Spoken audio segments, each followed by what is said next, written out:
Hey guys, so we're talking about a sensitive subject today, and maybe also New Yorkers' favorite subject. We are talking about rental prices. They're sky high right now. I want to dispel some myths and just give you some nuggets to think about.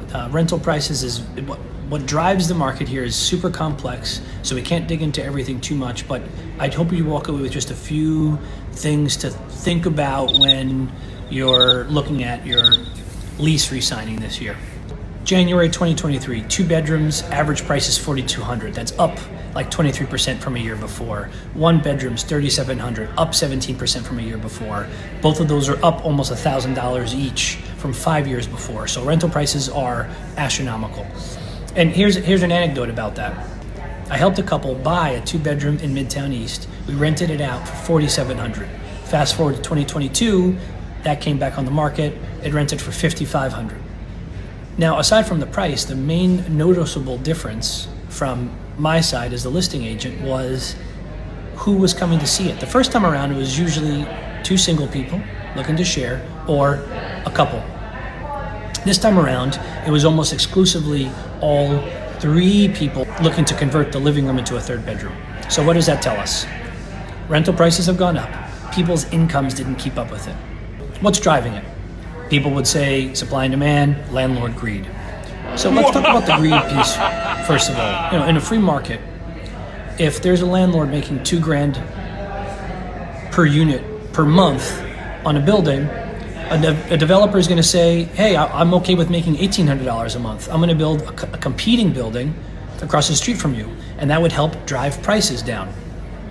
But New York City has a lot of zoning laws that basically prohibits that or really deters that, right? So for example, when you're building a new building, there's a requirement about how much parking needs to be available nearby in order to build those units. And if you can't meet that threshold, you can't build the building.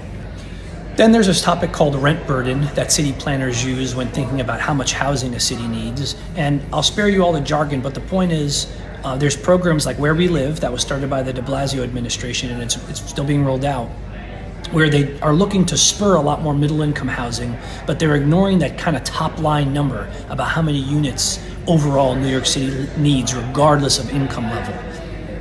So what that is doing, and will continue to do, is push anyone who's above that income threshold into the already very tight free market part of the rental world, and that's going to continue driving prices up. Lastly, there's rent control. So the city changed the rent control laws a few years ago.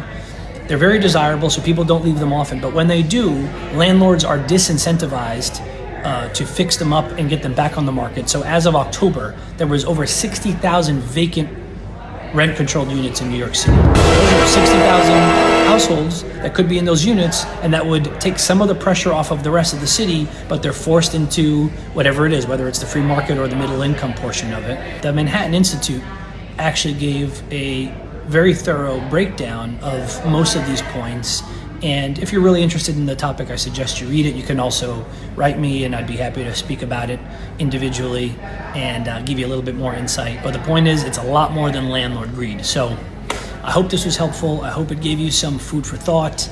Reporting to you live from the streets. See you guys next time.